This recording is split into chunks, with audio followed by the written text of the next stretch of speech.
lines. Soybeans normally are harvested, a lot of it's shipped to Asia, but it's expected to pile up in massive steel bins. It's a direct result of China halting purchases in response to tariffs imposed by President Trump's administration. We have Doug Rebout, one of our hardworking Wisconsin farmers. His family runs Rebout Farms in Janesville. Doug, thank you for joining us. How much do Wisconsin soybean farmers like you rely on China, for example, to buy what you harvest?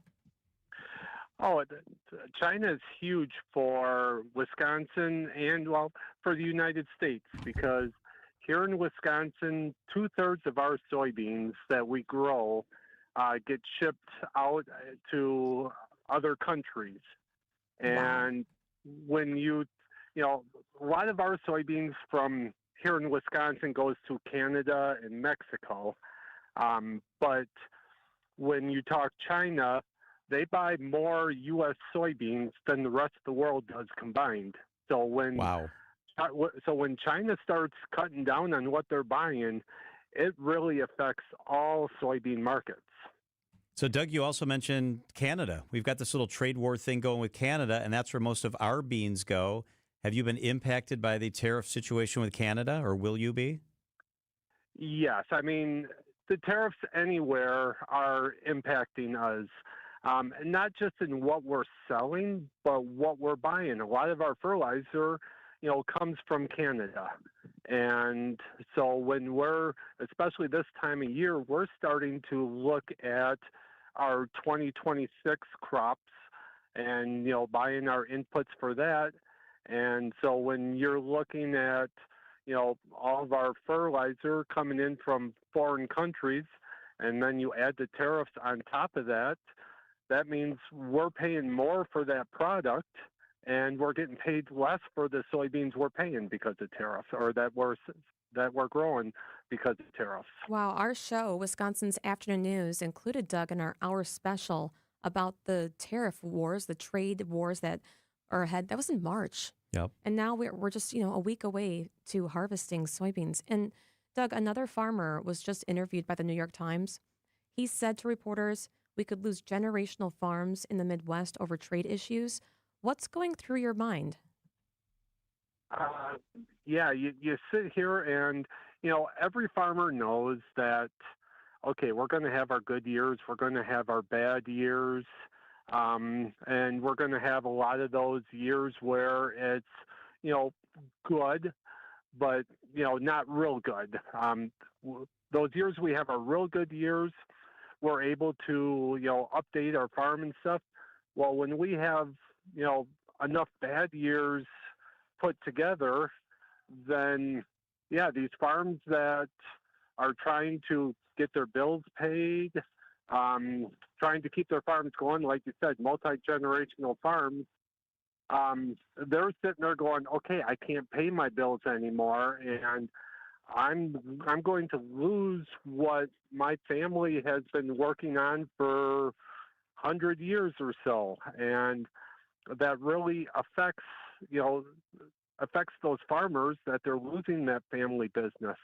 And so I sit here and I think about that, and worry about my neighbors or friends from across the state, from across the country that I've gotten to know, going, okay, I'm hoping people get through it, but sadly right now there's going to be a lot of farms going under, and the so that's really affecting mental health is a terrible thing with farmers right now. We have one of the highest suicide rates, and it's because of stuff, this is one of the contributing factors to that. Doug, what literally happens to the beans if you can't sell them to Canada or others can't sell them to China?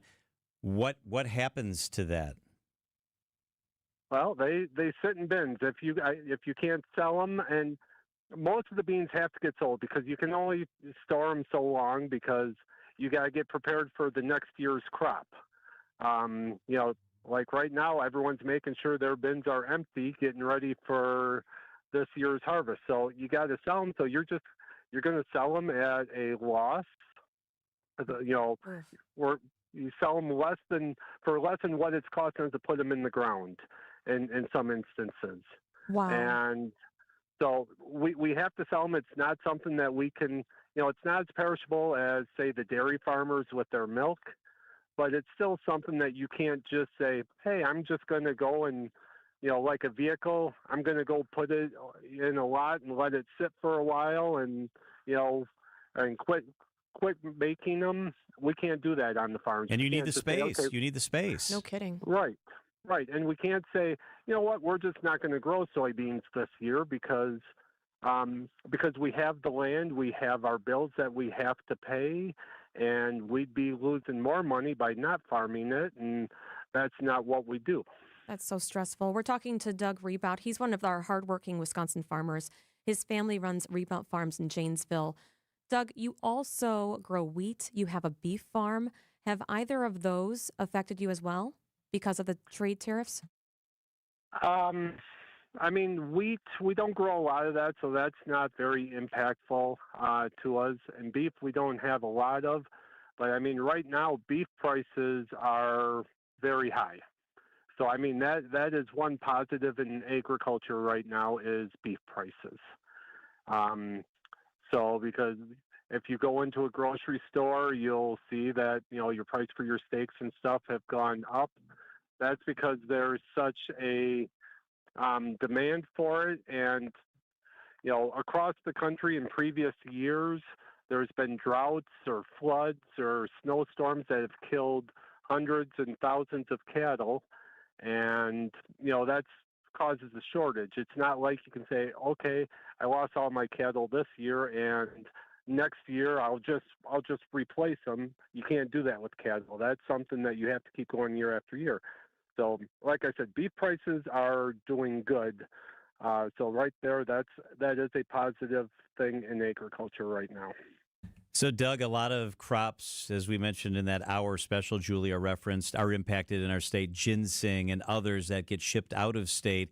If you can identify a crop that is used mostly in America or shipped somewhere where the tariffs aren't as big an impact, can you pivot? Can you shift? Or is that impractical? Is that too time consuming? How would that work? That's really not practical because you have equipment and everything for certain crops. Like ginseng, you mentioned ginseng. If I said, hey, I'm going to start growing ginseng, you have to have the right soils.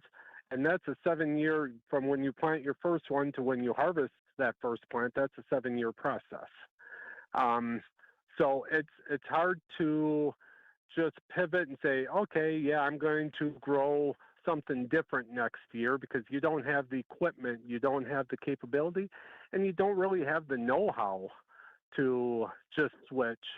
And different areas of the state are set up, like ginseng up in Marathon County, they're set up for ginseng. Down here, we're set up for corn and soybeans.